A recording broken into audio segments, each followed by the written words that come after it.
Hello दोस्तों, स्वागत है आपका थिंकर्स एकेडमी के यूट्यूब चैनल पर। देखिए, आज एक बेहतरीन और मज़ेदार सेशन लेके फिर आपके सामने हाजिर हूँ, जिसमें मैं आपकी बोर्ड परीक्षा में पूछी जाने वाली क्लास 10 की सब्जेक्ट मैथमेटिक्स की पहली मॉडल क्वेश्चन पेपर का यहाँ पे मैं पूर्णतः विश्लेषण करूंगा, इसका सटीक एनालिसिस करूंगा और आपको बताऊंगा कि आपका एग्जामिनर और इसके इर्द गिर्द कौन कौन से क्वेश्चन एग्जाम में फ्रेम कर सकता है जी। आपके जो बोर्ड परीक्षा की प्रकृति होगी, उसके क्वेश्चन का जो नेचर होगा, उसका मैं यहाँ पे पूर्णतः विश्लेषण करूंगा। ये मॉडल सेट आपकी JCERT के वेबसाइट द्वारा जारी की गई थी जी, जिससे कि सारे स्टूडेंट इसे अध्ययन कर अपने बोर्ड परीक्षा की प्रकृति को समझ पाए। ठीक है, इससे पहले मैं क्लास 10 की सब्जेक्ट साइंस की पहली मॉडल क्वेश्चन पेपर को पूर्णतः विश्लेषण कर चुका हूँ। उसे मैं इसका डिटेल और सटीक एनालिसिस बताया हूँ। साथ ही मैं इसमें आपको और जो आपकी परीक्षा की जो प्रकृति होगी और आपका जो रिजल्ट तैयार होगा, उसका जो पैटर्न होगा, उसका जो तरीका होगा, उन सारे पहलुओं पर मैं विशेषकर चर्चा किया हूँ। तो जिन लोगों ने उस वीडियो को नहीं देखा तो आप पहले जाएं और उस वीडियो को जरूर देखें। ठीक है, तो चलिए हम लोग शुरुआत करते हैं। देखिए, ये जो क्वेश्चन पेपर है, ये जो क्वेश्चन पेपर है जी, ये आपका झारखंड शैक्षणिक अनुसंधान एवं प्रशिक्षण परिषद रांची झारखंड के द्वारा जारी की गई है, जो कि प्रथम सावधिक परीक्षा 2021-22 के लिए जरूरी है जी। कक्षा 10 है और सब्जेक्ट है आपकी गणित। इस क्वेश्चन पेपर को करने के लिए आपके पास समय है जी 1.5 घंटे का। कितने का? 1.5 घंटे का। कुल पूर्णांक आपका 40 है। 40 क्वेश्चन होंगे, जिसके लिए 40 अंक दिया जाएगा जी। सभी प्रश्न को करना आपके लिए अनिवार्य होगा। हर एक क्वेश्चन के लिए 1 अंक निर्धारित किया गया, यानी 40 क्वेश्चन के लिए 40 अंक दिया जाएगा। हर एक क्वेश्चन के लिए 1-1 अंक दिया जाएगा जी। और ये जो परीक्षा है, वो आपका MCQ बेस्ड पेपर होगा जी, जिसमें से आपके सामने 4 ऑप्शन होंगे, A, B, C और D। आपको जो सही ऑप्शन लगता हो, उसको आपको पिक करना है, उसका आपका चयन करना है जी। ठीक है, और साथ ही साथ यहाँ पे कहा है कि किसी गलत उत्तर के लिए आपके आपका कोई भी नंबर काटा नहीं जाएगा जी, यानी आपका कोई नेगेटिव मार्किंग नहीं है, माइनस मार्किंग नहीं है। ध्यान रखिएगा, इसलिए आपको 40 के 40 क्वेश्चन करना है। तो उम्मीद करता हूँ आप घर पर रहकर अपनी तैयारी अच्छे से कर रहे होंगे और एग्जाम के लिए तैयार होंगे। ठीक है, तो चलिए आते हैं पहले क्वेश्चन पे। देखिए, पहला क्वेश्चन जो पूछा गया है, वो पूछा गया है कि 120 का 120 का अभाज्य गुणनखंडों के गुणनफल के रूप में क्या लिखा जा सकता है। यानी आपको 120 का प्राइम फैक्टराइजेशन पूछा है, यानी अभाज्य गुणनखंड का गुणनफल पूछा है। तो सीधे सीधे हम क्या करते हैं कि मल्टीप्लाई करके देखते हैं। 2 दूना 4, दूना 8, 3 24, बच्चे 120। यानी सीधे सीधे देखते हैं कि ये हमको 120 दे रहा है, तो सीधे सीधे यही हमारा क्या हो जाएगा जी, आंसर हो जाएगा। इस तरीके से आप आंसर हिट कर सकते हैं। नहीं तो आप क्या करिए, इस क्वेश्चन को बना भी सकते हैं। क्या करिए कि आप 120 का प्राइम फैक्टराइजेशन कर दीजिए। ठीक है, सीधे सीधे ये क्या करिए, इसको 2 से डिवाइड करिए। तो 2 छक्का 12, यानी 60 दूना 120, 30 दूना 60, 2 15, 30, 3 बच्चे 15। यानी फाइनली देखिए 120 का जो प्राइम फैक्टराइजेशन हुआ, यानी इसके अभाज्य गुणनखंड का जो गुणनफल हो गया, उसको हम किस रूप में लिख पाते हैं, उसको हम लोग किस रूप में लिख पाते हैं। तो इसका जो आंसर होगा वो क्या होगा, 2 इंटू 2 इंटू 2 इंटू 3 इंटू 5। ठीक है, तो आपका जो आंसर होगा वो ये होगा। थोड़ा मैं और आपको यहाँ पे जानकारी देता हूँ जी। जो आपकी जो अंक गणित, यानी जो अंक गणित का आधारभूत प्रमेय है, आधारभूत प्रमेय, वो क्या कहता है जी, वो कहता है कि दुनिया में जितनी भी भाज्य संख्याएं हैं, यानी जितनी भी भाज्य संख्याएं हैं, उनको हम क्या कर सकते हैं, इनके अभाज्य गुणनखंड के, इनके अभाज्य गुणनखंड के गुणनफल के रूप में लिख सकते हैं, गुणनफल के रूप में लिख सकते हैं। यानी फंडामेंटल थ्योरम ऑफ अरिथमेटिक क्या करता है, every composite number can be written in the form of product of their prime factors. ठीक है, और ये क्या होता है जी, ये क्रम से अद्वितीय होता है, यानी इसका जो क्रम होता है वो अद्वितीय होता है। यानी इसको हम इस फॉर्म में भी लिख सकते हैं, क्रम जरूरी नहीं है जी, 2 इंटू 3 इंटू 5 इंटू 2 इंटू 2 भी लिखा जा सकता है। यानी हम इसको क्रम को लेके कोई फिक्स नहीं है जी। ठीक है, ये कहा। चलिए आते हैं अगले क्वेश्चन पे। क्वेश्चन नंबर 2 क्या पूछता है, बोलता है 306 यानी 306 657 का HCF महत्तम समाप्त अपवर्त्य और समावर्त्य 9 दिया गया है। तो इसका क्या करना है, 306 और 657 का आपको लघुत्तम यानी एलसीएम निकालना है जी। ठीक है, तो आपको पता है जब भी कोई दो संख्याएं दी जाती है, जब भी आपको दो संख्याएं दी जाती है और इनका जब हम लोग HCF और जब इसका एलसीएम निकालते हैं तो होता है क्या है, इन दोनों का HCF और एलसीएम इन दोनों का प्रोडक्ट फाइनली दोनों नंबर के प्रोडक्ट के बराबर आता है। तो इस इक्वेशन पे हम वैल्यू पुट कर देते हैं और इसका आंसर निकाल लेते हैं। देखिए जो आपका एचसीएफ दिया है जी वो 9 दिया है और आपको एलसीएम निकालना है। पहली संख्या आपकी 306 और दूसरी संख्या है जी आपकी 657।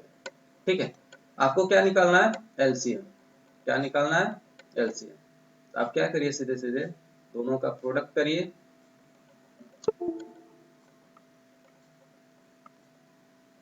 एक सेकंड,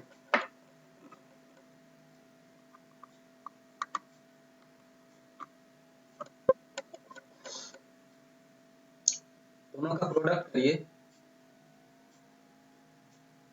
ठीक है, और क्या करिए, एचसीएफ से डिवाइड कर दीजिए। क्या करिए, एचसीएफ से डिवाइड कर दीजिए। अब क्या करिए, इससे इसको डिवाइड करिए तो क्या होगा, 9 तिया 27, 9 तिया 27, 3 आ जाएगा, ये 9 चौका 36। और फाइनली आप क्या करिए, इन दोनों का प्रोडक्ट कर दीजिए। 34 इंटू 657 इन दोनों को मल्टीप्लाई करिएगा तो देखिए क्या देगा, 7 चौका 28, यानी पहला डिजिट से पता चल गया जिसके लास्ट में 8 होगा जी। तो आपका आंसर कौन हो जाएगा, 22338, 22338। ठीक है, तो आप समझ चुके होंगे। चलिए अगले क्वेश्चन पे आते हैं।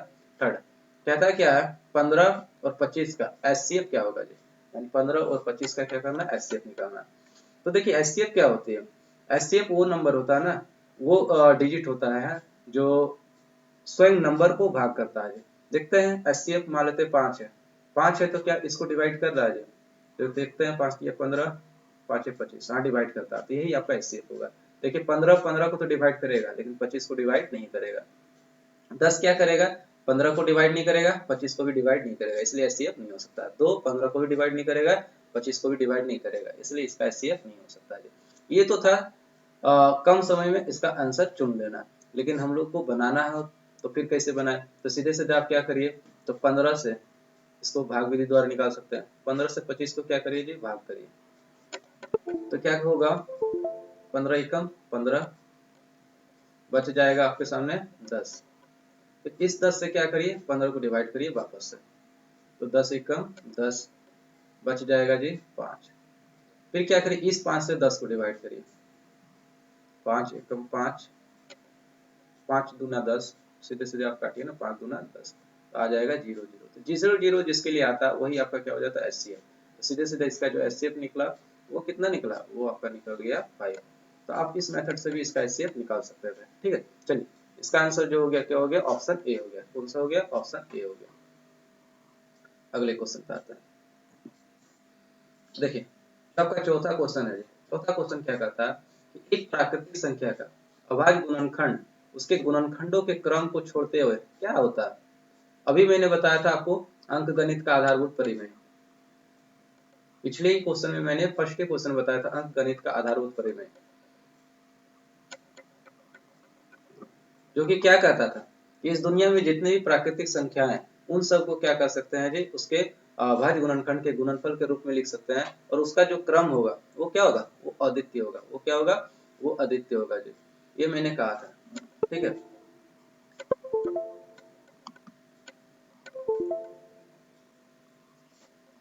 यानी इसका आंसर हो जाएगा अद्वितीय। क्या हो जाएगा, अद्वितीय। चलिए अगले क्वेश्चन पे आते हैं हम लोग 5 नंबर पर। ये क्या कहता है कि द्विघात बहुपद होगा जिनके शून्यकों का योग और शून्यकों का गुणनफल दिया है। यानी आपके शून्य मान लेते हैं, 2 शून्य है अल्फा और एक है बीटा, तो इनको दिया हुआ है जी अल्फा प्लस बीटा, यानी शून्यकों का योग दिया हुआ है √2 और दोनों का गुणनफल क्या दिया हुआ है, ये दिया हुआ 1/3। तो आपका पूछा है कि बहुपद क्या होगा, यानी जो आपका बहुपद होगा वो क्या होगा। चलिए निकालते हैं। आपको जानते हैं शून्यकों से जो बहुपद निकालने का जो इक्वेशन है वो क्या होता है, x² minus alpha plus beta into X plus alpha into beta equal to 0। ठीक है, बस इस पे पुट कर दीजिए वैल्यू को, X square minus alpha plus beta का वैल्यू कितना दिया है जी, root 2x plus alpha into beta का वैल्यू दिया है 1/3।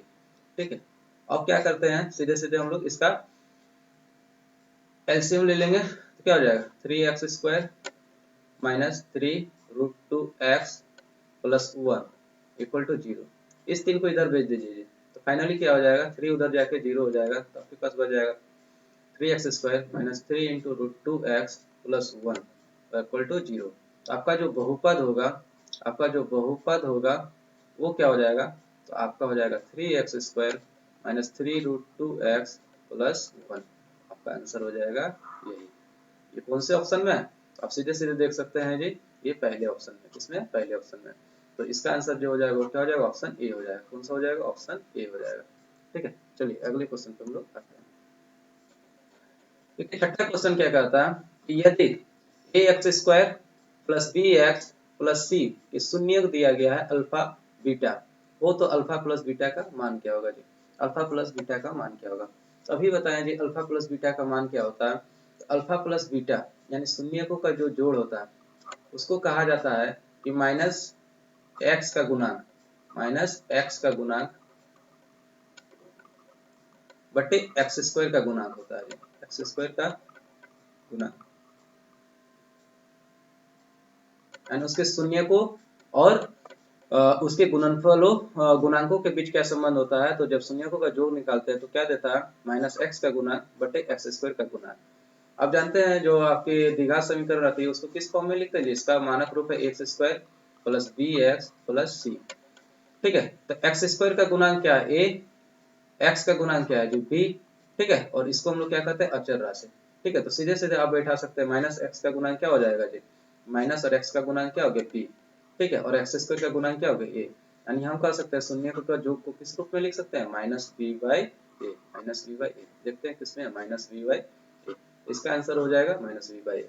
यहाँ पे हमको जोड़ ना पूछ के, शून्य का जोड़ ना पूछ के यदि गुणनफल पूछ लेता है तो क्या आंसर होता। तो सीधे सीधे कहते थे इनके जो शून्यकों का गुणनफल होगा वो उनके और गुणांकों के बीच क्या संबंध होगा, तो ये हो जाता है अचर राशि, अचर राशि बटे एक्स स्क्वायर का गुणांक, एक्स स्क्वायर का कोफिशिएंट, है ना। ये क्या हो जाएगा जी, अचर राशि हो गया सी और एक्स स्क्वायर का गुणांक हो गया ए, यानी ये इसका आंसर हो जाता ये, यदि हमको शून्यकों का गुणनफल के बारे में पूछा जाता तो। ठीक है, तो चलिए आते हैं अगले क्वेश्चन। अगला क्वेश्चन कहता है, क्वेश्चन नंबर 7 क्या, किसी बहुपद px के लिए ग्राफ आकृति में दिया गया है, आकृति में ग्राफ दिया गया है, बहुपद के शून्यकों की संख्या आपसे पूछिए। आप जानते हैं शून्यकों की संख्या क्या होती है, तो जो शून्यकों की संख्या होती है वो निर्धारित होती है इस क्षैतिज रेखा द्वारा, यानी एक्स एक्सिस के द्वारा। किसके द्वारा, एक्स एक्सिस के द्वारा। एक्स एक्सिस को जितनी बार वो समीकरण का लाइन काटता है उतने ही नंबर ऑफ जीरोज इसके होते हैं। ठीक है, तो इसकी पूछता है तो शून्यकों की संख्या क्या हो जाती है, 3। बट यहाँ पे ग्राफ दिया गया है जी, यहाँ पे पूछा है, तो देख रहे हैं जो ये लेटी हुई रेखा है, जो आपकी क्षैतिज रेखा, इसको ये जो लाइन है, समीकरण का जो लाइन है, इक्वेशन का जो लाइन है, कहीं पे भी कट नहीं कर रहा। जब कट नहीं करता है तो शून्यकों की संख्या क्या हो जाएगा, 0 हो जाएगा। यानी एक्स बार को, एक्स एक्सिस को जितनी बारी काटेगा शून्यकों की संख्या उतनी ही हो जाएगी। तो यहाँ पे एक भी बारी नहीं काट रहा, 0 बारी काट रहा है, इसलिए इसके शून्यकों की संख्या क्या हो जाएगी, 0। ठीक है, चलिए अगले क्वेश्चन पे आते हैं। क्वेश्चन नंबर 8 क्या कहता है जी, समीकरण युग्म a1x b1y c1 equal to 0 दिया गया। दूसरा इक्वेशन क्या दिया है, a2x b2y c2 equal to 0। ठीक है, मैं यदि a1 by a2 equal to b1 by b2 not equal to c1 by c2 हो तो समीकरण के युग्म का हल कैसा होगा। ठीक है, तो सबसे पहले जो मैं इसके लिए आपको बता देता हूँ, जैसे कि आपके पास दो समीकरण युग्म है, a1x plus b1y plus c1 equal to 0। दूसरा आपके पास है a2x plus b2y plus c2 equal to 0। ठीक है, तो यहाँ पे आप यदि इसके गुणांकों का क्रम निकालिए तो हो जाएगा a1 by a2, a1 by a2। पहला सिचुएशन हम लोग लेते हैं, तो इस तरीके का आता है a1 by a2 not equal to b1 by b2। एक तो ये सिचुएशन आपके सामने आ सकती है।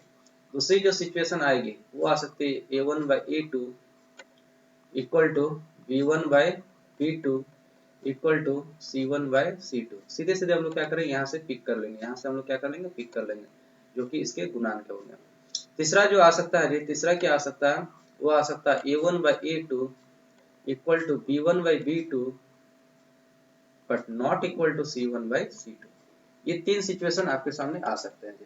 ठीक है, जब ये सिचुएशन आएगा, ये सिचुएशन आएगा तो क्या होगा, तो ये सिचुएशन आएगा तो इसका ग्राफ देखिएगा, तो ये क्या करेंगे, किसी एक बिंदु पर प्रतिच्छेद करेंगे। क्या करेंगे, किसी एक बिंदु पर प्रतिच्छेद करेंगे। जब इस तरह के का सिचुएशन आएगा जी, तो इसमें क्या होंगे, एक इक्वेशन का लाइन ये होगा, दूसरा इक्वेशन का लाइन भी क्या होगा, उसी पे होगा जाएगा जी, यानी एक के ऊपर एक हो जाएगा। ठीक है, इसमें क्या होगा, एक इक्वेशन का लाइन ऐसा होगा और दूसरे लाइन कैसा होगा, ऐसा हो जाएगा, यानी एक दूसरे के समांतर होगा। ये क्या करेगा जी, ये एक बिंदु पर प्रतिच्छेद करेगा। ये क्या करेगा, एक बिंदु पर प्रतिच्छेद करेगा, प्रतिच्छेद करेगा। ठीक है, और यही जो बिंदु होगा यही इसका क्या होगा, हल होगा, यानी एक्स वाई का वैल्यू क्या होगा, यही होगा। ठीक है, दूसरा इसका देख रहे हैं, ये जो संपाती होगा, ये क्या होगा, संपाती होगा। ठीक है, और इसके हर एक बिंदु पर देख रहे हैं ये मीट कर रहा है। ठीक है, इसलिए इसके जो हल होंगे वो क्या होंगे, अनेक हल होंगे। इसका क्या हो जाएगा, अनेक हल होंगे, अनेक हल होंगे। और यहाँ देख रहे हैं एक दूसरे को कहीं पे भी मीट नहीं कर रहा है, और जब तक मीट नहीं करेगा तब तक इसका हल हम नहीं निकाल पाएंगे, इसलिए इसके असंभव हल हो जाएंगे। क्या हो जाएंगे, असंभव हल हो जाएंगे। असंभव हल यानी कह सकते हैं कि कोई भी हल नहीं निकाल पाएंगे, कोई हल नहीं होगा। फिर पूछा जाता है जी जो संगत कौन होंगे, एक पूछा जाता है संगत और असंगत। तो जो ये आता है, इस तरह का सिचुएशन आता है, तो देख रहे इनकी जो दोनों रेखाएं हैं वो क्या साथ साथ है, वो एक बिंदु पर क्या करे, प्रतिच्छेद करे, इसीलिए इसको हम लोग क्या कर देते हैं, संगत। क्या कर देते हैं, संगत, यानी साथ साथ आ रहे हैं। दूसरी देखते हैं इसमें, इसमें देख रहे हर एक बिंदु पर एक दूसरे के साथ मीट करे, यानी एक के ऊपर एक है, तो इसलिए इसको हम लोग कह देते हैं संपाती। और संपाती होने के कारण ये क्या हो जाता है जी, संगत। ये भी क्या हो जाएगा, संगत, यानी साथ साथ है। इसमें देख रहे हैं जी दोनों एक दूसरे से बिल्कुल जुदा जुदा है, अलग अलग है, इसलिए इसको हम लोग क्या कर देंगे, असंगत। इसको क्या कर देंगे हम लोग, असंगत। ठीक है, तो ये हो गया संगत, ये हो गया संगत, और ये हो गया असंगत। इसका जो हल होगा वो क्या हो जाएगा, एक हल हो जाएगा। क्या हो जाएगा, एक आदित्य हल होगा, एक आदित्य हल होगा। ठीक है, इसका जो हल होगा वो बहुत बहुत अनेक हल होंगे, और इसका कोई भी हल नहीं होगा जी। इसका जो ग्राफ होगा वो एक बिंदु पर प्रतिच्छेद करेगा, ये जो होगा वो संपाती होगा, ये जो होगा वो क्या हो जाएगा, समांतर हो जाएगा। क्या हो जाएगा, समांतर हो जाएगा, वो क्या हो जाएगा, समांतर, यानी इसका जो ग्राफ होगा वो इस तरीके का समांतर होगा। ठीक है, वो क्या हो जाएगा, समांतर हो जाएगा, अलग अलग जाएंगे, कभी भी एक दूसरे को काटेंगे नहीं, जुदा जुदा होंगे। ठीक है, तो देखिए यहाँ पे कौन सा सिचुएशन दिया गया है, क्वेश्चन में आता है। देखिए यहाँ पे क्या दिया हुआ था, यहाँ पे दिया था, इसको देखते हैं यहाँ पे निकाल के, तो कहता है a1/a2 equal to b1/b2 not equal to c1/c2। और ये थर्ड वाला केस है जी, जो कि अभी आपको बताया, ये तीसरी वाली केस है।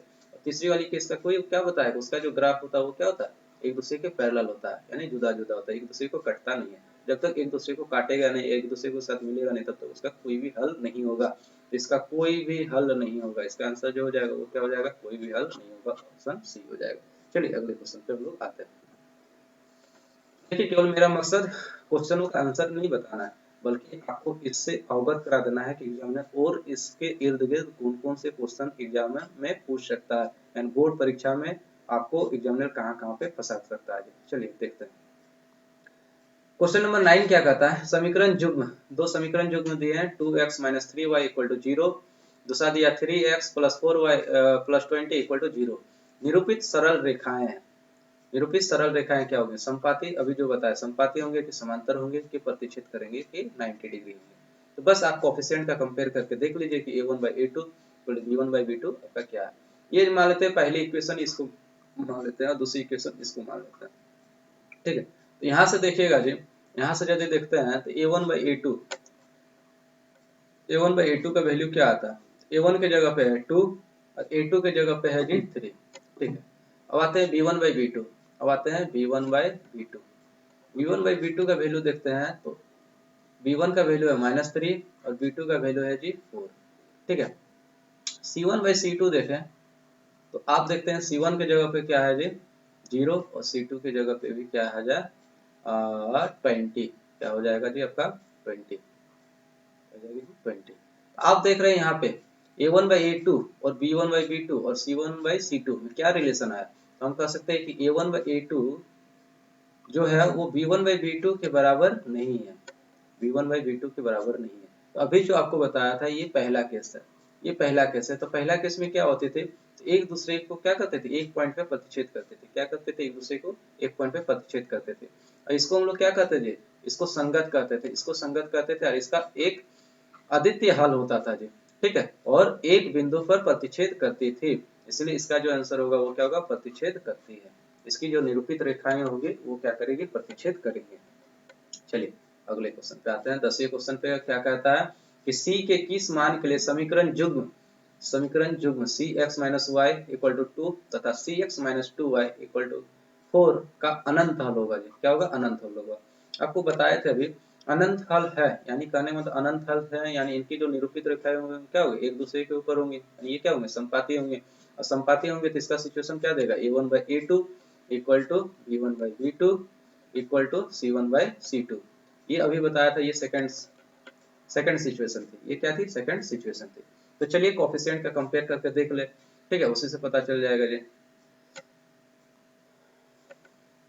तो सीधे सीधे करते हैं यहाँ पे, इस इक्वेशन को हम लोग मानते हैं फर्स्ट इक्वेशन और इसको मानते हैं हम लोग सेकंड इक्वेशन, और कंपेयर करते हैं यहाँ a1 by a2। a1 by a2 का वैल्यू कितना है जी, a1 बाई a2 का वैल्यू है c बाई 6। और यहाँ b1 बाई b2 का वैल्यू देख लेते हैं जी क्या है, तो b1 का वैल्यू है -1 और b2 का वैल्यू है -2। माइनस से माइनस गया, वैल्यू क्या आ गया, 1/2 आ गया। कितना आ गया, 1/2 आ गया। अब जबकि इसका अनंत हल है, ये क्या होगा, संपाती होंगे, यानी यहाँ पे क्या कर सकते हैं, तब इस सिचुएशन को ये फॉलो करेगा। तो बस हम लोग क्या करते हैं, वैल्यू पुट करके रख देते हैं। a1 बाई a2 का वैल्यू क्या होगा, c/6, b1 बाई b2 क्या 1/2। तो c की वैल्यू क्या हो गई जी, c की वैल्यू हो गई, यहाँ से काटेंगे 3 और इसको भेजेंगे यहाँ पे, तो c की वैल्यू फाइनली आ जाएगी 3। क्रॉस मल्टीप्लाई करेंगे तो c की वैल्यू कितनी आ जाएगी, 3। इसका जो आंसर हो जाएगा, सटीक आंसर क्या हो जाएगा, 3 हो जाएगा। कितना हो जाएगा, 3 हो जाएगा। तो चलिए अगले क्वेश्चन पे आते हैं, 11वें क्वेश्चन पे। कहता है समीकरण युग्म 2x minus Y equal to 5 और 3x plus 2y equal to 4 का हल क्या है जी। हल क्या, देखिए हल निकालने के आपको या तो आप शॉर्ट मेथड को अपनाइए, ट्रिकी मेथड को अपनाइए, ठीक है, या फिर आप डिटेल जाइए। ट्रिकी मेथड को अपनाते हैं तो क्या करिए, सीधे सीधे आप x और y के वैल्यू को इक्वेशन पे पुट करके देखिए, ठीक है, वो यदि इक्वेशन को सेटिस्फाई कर देती है तो वही आपका आंसर हो जाएगा जी। सीधे सीधे आप क्या करिए, इसको x के वैल्यू को x की जगह, y के वैल्यू को y की जगह पे रख के देखिए। तो पहला हम ऑप्शन ए वेरीफाई करते हैं। होता क्या है x बराबर 2 इस पे रखते हैं तो क्या हो जाता है, 2 इंटू 2 माइनस वाई की जगह पे हम लोग रखते हैं -1, ये वैल्यू देता है 4 और ये वैल्यू दिया +1 इक्वल टू क्या आ गया, 5 आ गया। तो हम कह सकते हैं इसको सेटिस्फाई कर रहा है, क्या कर रहा है, सेटिस्फाई कर रहा है। इसको वापस से इसमें बैठा के देखते हैं, तो क्या हो गया, 3 इंटू एक्स की जगह रखते हैं 2 प्लस 2 इंटू वाई की जगह पे रखते हैं -1। फाइनली देखते हैं कितना वैल्यू देगा जी, 3 दूना 6 -2 इक्वल टू 4। यानी दोनों ही इक्वेशन को क्या किया, सेटिस्फाई किया। दोनों ही इक्वेशन को क्या करता है, सेटिस्फाई करता है। तो सीधे सीधे हम इसको आंसर हिट कर देंगे जी, ठीक है। ये तो था हमारा ट्रिकी मेथड, यानी एग्जाम में आपका यदि समय बचाना हो तो आप इसको अपना सकते हैं, या आपको यदि निकालना ही है इसका बना के आंसर निकालना है तो आप इसको कई मेथड से कर सकते हैं। या तो प्रतिस्थापन मेथड विधि से कर लीजिए, या तो विलोपन विधि से कर लीजिए, या तो ब्रज गुणनखंड विधि से कर लीजिए। आप किसी भी विधि से इसका हल निकाल सकते हैं जी, ठीक है। जैसे दिया है 2x minus Y equal to 5, दूसरा दिया है 3x plus 2y equal to 4। तो सीधे सीधे क्या करिए, सीधे सीधे आप क्या करिए, इसको गुना कर दीजिए, इसको आप क्या करिए, गुना कर दीजिए, यानी आप इसको विलोपन विधि द्वारा निकाल दीजिए। यानी इसको बराबर करने, y को बराबर करिए, 2y है, इसको 2y करने के लिए इसको 2 से मल्टीप्लाई कर देना पड़ेगा। 2 से मल्टीप्लाई ये क्या करते हैं, क्या हो जाएगा, ये हो जाएगा 4x minus 2y equal to 10। दूसरा हमारा क्या था, 3x plus 2y equal to 4। और फाइनली हम इसको क्या करते हैं, ऐड करते हैं। क्या करते हैं, ऐड करते हैं। ऐड करने पर हम पाते हैं ये दोनों होता है कैंसिल, और ये हो जाता है क्या, 7x और ये कितना हो जाएगा 14, कितना हो जाएगा 14। तो यहाँ से 7 से 14 कटा 2 बारी में, तो x का वैल्यू जो आ जाएगा वो कितना हो गया जी आपका 2 हो गया, x का वैल्यू क्या आ गया 2 आ गया। ठीक है, और इस x के वैल्यू को आप क्या करिए किसी भी इक्वेशन में पुट कर दीजिए, किसी भी इक्वेशन में पुट कर दीजिए, तो आपका क्या हो जाएगा 2 इंटू एक्स के जगह पे हम लोग रख दे रहे 2 माइनस वाई इक्वल टू आपका क्या वैल्यू था 5। ठीक है, तो यहाँ से हो जाएगा 4 minus Y equal to 5। y को उधर ले जाइए तो y इक्वल टू क्या हो जाएगा 5 को इधर ले आइए जी, तो 4 माइनस 5 इक्वल टू y का वैल्यू क्या आ जाएगा, ये आ जाएगा माइनस वाई इक्वल टू क्या आ जाएगा जी आपका 1, क्या आ जाएगा -1। तो आप देख रहे हैं x इक्वल टू 2 और y इक्वल टू -1, तो आंसर आपका क्या होगा वही ऑप्शन ए हो गया। तो इस तरीके से आप इसको बना के कर सकते हैं। ठीक है, चलिए अगले क्वेश्चन पे हम लोग आते हैं। देखिए 12वां क्वेश्चन आपके सामने है, और 12वां क्वेश्चन क्या कहता है जी, वह रैखिक समीकरण युग्म जिसका कोई हल नहीं होता क्या कहलाता है। जिसका कोई हल नहीं होता वो क्या कहलाता है जी, उसको बताया जिसका कोई हल नहीं होता उसका ग्राफ किस तरीके होता था, वो एक दूसरे के समांतर होता था, बिल्कुल जुदा जुदा होता था। इसको हम लोग क्या कह देते थे, इसको हम लोग कह देते थे समांतर। इसको क्या कहते हैं समांतर, जो कि आपको बताया था ये तीसरा केस था, ये क्या था तीसरा केस था। ठीक है, चलिए आगे आते हैं हम लोग 13 नंबर पे। 13 नंबर क्या कहता है, समीकरण युग्म इतना और इतना का हल बताइए। फिर आप ट्रिकी मेथड अपना सकते हैं। ट्रिकी मेथड अपनाइए तो सीधे सीधे क्या करिए एक्स और वाई के वैल्यू को पुट कर दीजिए। आप जानते हैं यहाँ पे जो लिखा जाता है पहले एक्स की वैल्यू को लिखा जाता है, दूसरी किसकी वैल्यू को लिखा जाता है वाई के वैल्यू को लिखा जाता है। आप क्या करिए एक्स की जगह एक्स और वाई की जगह वाई के वैल्यू को पुट करके देखिए, और फाइनली देखिए उस इक्वेशन को सेटिस्फाई करता है कि नहीं। एक्स के जगह पे यदि हम लोग 2 रखते हैं और वाई के जगह 2 रखते हैं तो वैल्यू हमारा आता है 4, हमारा 9 होगा ही नहीं, इसलिए इसका आंसर ये हो ही नहीं सकता है। चलिए इसको देखते हैं। इसको क्या करते हैं किसी भी इक्वेशन में रखिए, पहले में या सेकंड में, चलिए फर्स्ट में रख के देखते हैं। तो आपका क्या है X plus Y equal to 9 है। एक्स के जगह पे आप 2 रखिए, वाई के जगह पे -1 रखिए, क्या रखिए -1 रखिए। तो वैल्यू क्या दे देगा जी, वैल्यू दे देगा 2 -1 यानी -1। आपका आना चाहिए था 9, लेकिन फाइनली 9 यहाँ पे आ ही नहीं पा रहा है, आ ही नहीं पा रहा है, इसलिए ये ऑप्शन आपका आंसर हो ही नहीं सकता है। ठीक है, तो देखते हैं फाइनली इसका आंसर क्या हो जाएगा जी। तो इसका आंसर देखते हैं, क्या 5 और 4 रखने से होता, क्या 5 और 4 रखने से होता। देखते हैं 5 और 4 रख के, तो आपका 5 और 4 रख के देखते हैं। एक्स की जगह पे रखते हैं 5, वाई की जगह पे रखते हैं 4। हाँ जी देख रहे हैं ये सेटिस्फाई कर रहा है, 5 माइनस 4 इक्वल टू 1। ये क्या कर रहा है, ये दोनों ही इक्वेशन को सेटिस्फाई कर दे रहा है, इसलिए इसका जो आंसर हो जाएगा जी वो इसका आंसर हो जाएगा ऑप्शन सी हो जाएगा, ऑप्शन सी हो जाएगा। ठीक है, इस तरीके से आप ट्रिकी मेथड से बना सकते हैं, या फिर इसको आप बना भी सकते हैं। यदि बनाना है तो इसको आप इस तरीके से बना भी सकते हैं। आप अलग अलग मेथड से, जैसे कि x plus Y equal to 9 दिया है, दूसरा है x minus Y equal to 1 दिया है जी। तो इसको आप क्या करिए सीधे सीधे आप इन दोनों को ऐड कर दीजिए, तो माइनस प्लस क्या होगा कैंसिल हो जाएगा, 2x बराबर क्या हो जाएगा जी 10 हो जाएगा। 2 से ये कटेगा 5 बारी में, तो x का वैल्यू क्या आ जाएगा जी 5 आ जाएगा, x का वैल्यू 5 आ जाएगा। तो आप ऑप्शन यहाँ से भी पिक कर सकते थे, इसमें x की वैल्यू 5 नहीं है, इसमें x की वैल्यू 5 नहीं है, फाइनली आपका x का वैल्यू क्या था, x का वैल्यू 5 इसमें था, तो आंसर यही होता है।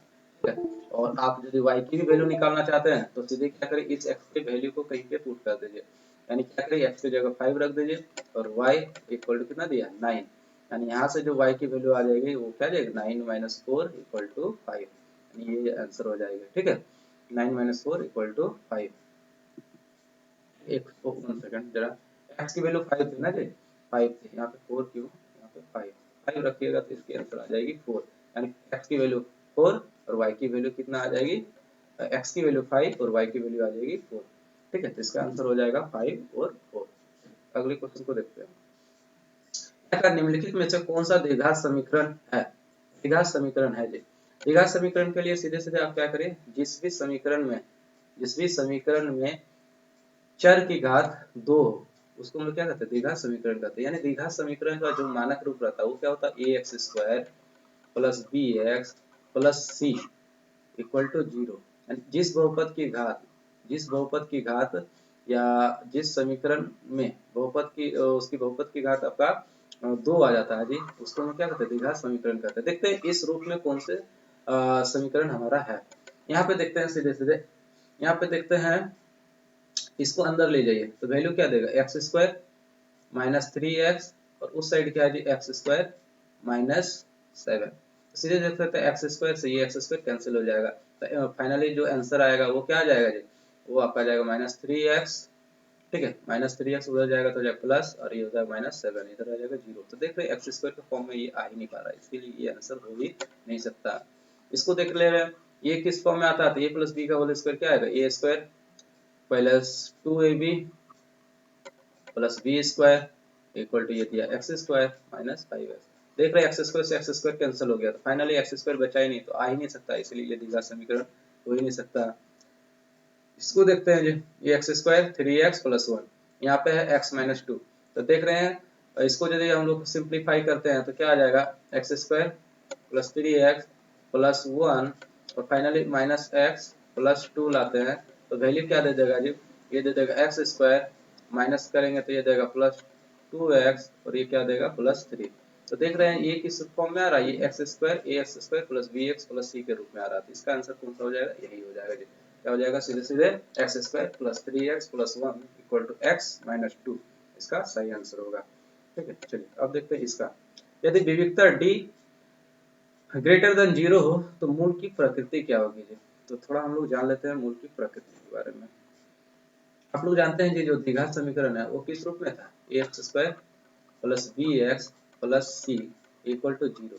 यहाँ पे बोला जाता है यहाँ पे x का वैल्यू क्या आएगा, तो यहाँ पे x का वैल्यू जो शून्य का आएंगे वो क्या आएंगे, दो वैल्यू आएंगे, वो क्या आएंगे, दो वैल्यू आएंगे। यानी बहुपद की घात जितनी होती है उसके शून्यों की संख्या उतने ही होते हैं। ठीक है, यानी यहाँ पे शून्यों की संख्या कितनी आएंगी, दो आएंगी, कितनी आएंगी, दो आएंगी।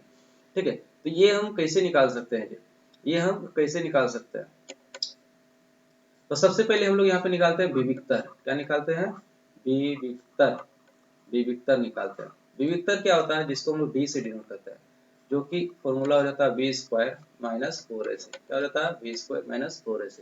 ठीक है, b क्या है, तो x का गुणांक, और a क्या है, तो आप देख रहे हैं एक्स स्क्वायर का गुणांक, और c क्या है, तो अचर राशि। ठीक है, और इसको कहते हैं हम लोग विविक्तर। और फाइनली अब देखते हैं कि विविधता, तीन सिचुएशन यहाँ पे से बन सकते हैं। देखिएगा हम तीन सिचुएशन फिर से बनाएंगे। पहले d यदि 0 से बड़ा आता है, एक तो ये सिचुएशन बन सकता है। दूसरा हो सकता है कि कभी कभी d क्या होंगे, 0 के इक्वल आएगा। दूसरा क्या होता है, कभी कभी d जो आएगा वो छोटा आएगा, 0 से छोटा आएगा, यानी इसकी वैल्यू जो आएगी वो क्या आएगी, ऋणात्मक आएगी। क्या आएगी, ऋणात्मक आएगी। ठीक है, तो इसमें जो d की वैल्यू आएगी वो क्या आएगी, धनात्मक आएगी। क्या आएगी, धनात्मक आएगी। तो इसमें d क्या आएगा, 0 आएगा। ठीक है, तो ये तीन सिचुएशन बनेगा जी। जब तीन सिचुएशन बनता है तो हम लोग देखते हैं कि इसका क्या हल हो सकता है। तो कहता है इसका इसका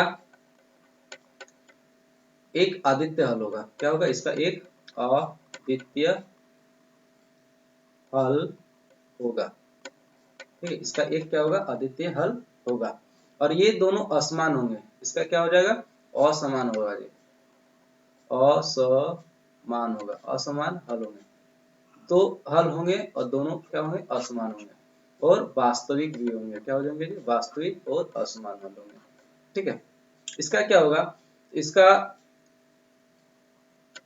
अपरिमित रूप से अनेक हल होंगे। क्या होंगे, अपरिमित रूप से अनेक हल होंगे। ठीक है, यानी x का जो वैल्यू आएगा वो क्या आएगा, बराबर आएगा। ठीक है, ये क्या होगा, ये वास्तविक होगा, और दोनों जो मूल होंगे, दोनों जो आपके शून्यक होंगे वो क्या होंगे, समान होंगे। क्या होंगे, समान होंगे। इस सिचुएशन में यदि आता है तो इसमें क्या होंगे, इसमें क्या होंगे, इसके असंभव हल होंगे। क्या होंगे, असंभव हल होंगे, असंभव हल होंगे, यानी मूल निकाल पाना संभव नहीं होगा। ठीक है, यानी हम कह सकते हैं कि इसका जो मूल होगा वो क्या होगा, काल्पनिक होगा। क्या होगा, काल्पनिक होगा। ठीक, काल्पनिक हल होंगे। ठीक है, तो तीन सिचुएशन आ सकता है, तो आप विविधतर यानी डी निकाल के आप चेक कर सकते हैं कि उसके मूल की प्रकृति किस क्या हो सकती है। क्या वो वास्तविक और असमान होंगे, क्या वो वास्तविक और समान होंगे, या वो काल्पनिक होंगे।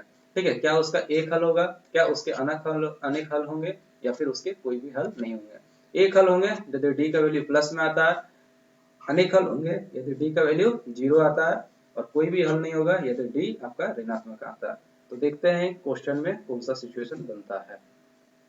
क्वेश्चन में कहा है कि d ग्रेटर देन 0 है, d ग्रेटर 0 से बड़ा है, यानी ये क्या प्लस में वैल्यू देगा, d का वैल्यू क्या है, प्लस में आएगा। अब प्लस में आता है तो आप कहते हैं उसका क्या होता है, वास्तविक भिन्न होता है और दोनों भिन्न होता है, यानी असमान भिन्न होता है जी। तो इसका आंसर हो जाएगा वो क्या होगा, ऑप्शन ए हो जाएगा। ठीक है, तो आप सही तरीके से समझ चुके होंगे। एग्जामिनर और भी इससे को बदल के क्वेश्चन बनाएगा तो आप कहीं भी भटकिएगा नहीं, आसानी से क्वेश्चन हिट कर लीजिएगा। इतना तो आप बेहतर तरीके से जान चुके हैं। ठीक है, चलिए देखते हैं।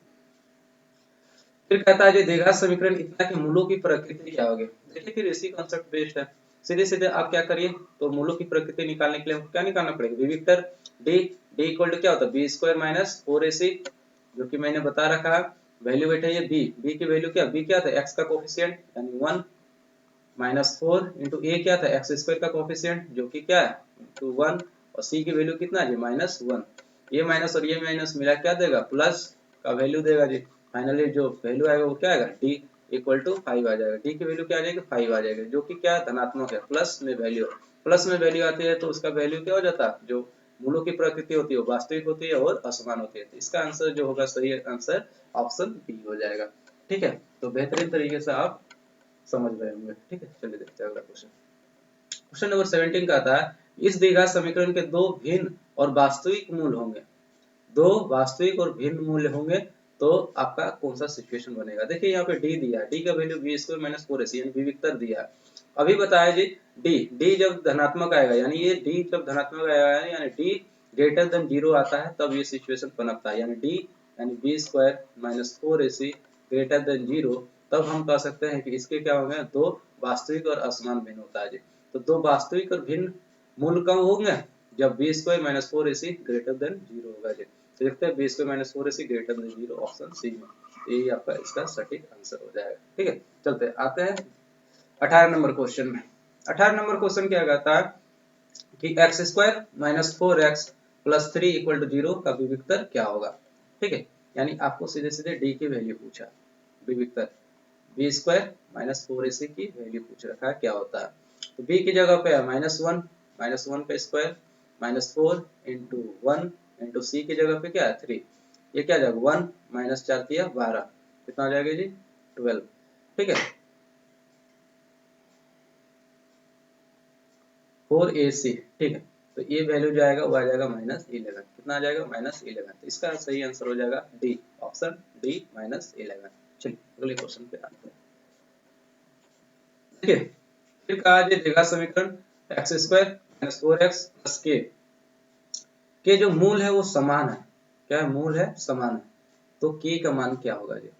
मूल समान कब होते हैं, जब डी बराबर 0 आता है, डी बराबर 0 आता है, यानी बी स्क्वायर माइनस 4ac बराबर 0 जब आएगा, तो मूल क्या होंगे, मूल जो आएंगे वो क्या होंगे, समान आएंगे और वास्तविक आएंगे।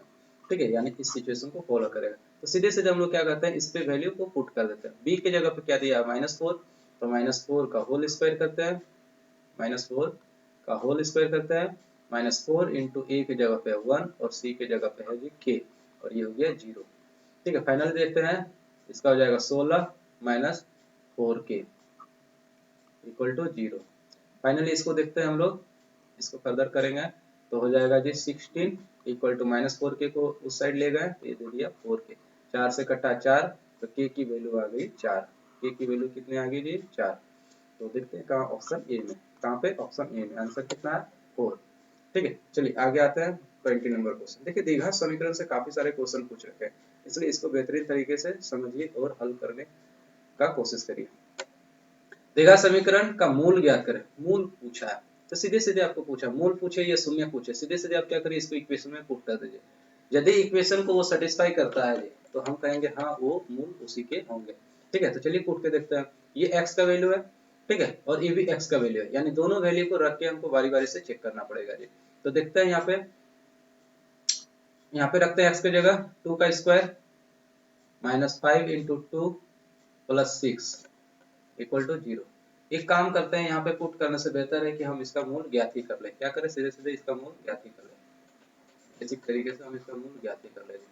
चलिए मूल ज्ञात करने का क्या करते हैं, आप लोग को पता होगा, इसको गुणनखंड विधि द्वारा हम लोग मूल निकालते हैं। ठीक है, X square minus 4x plus 6 equal to 0।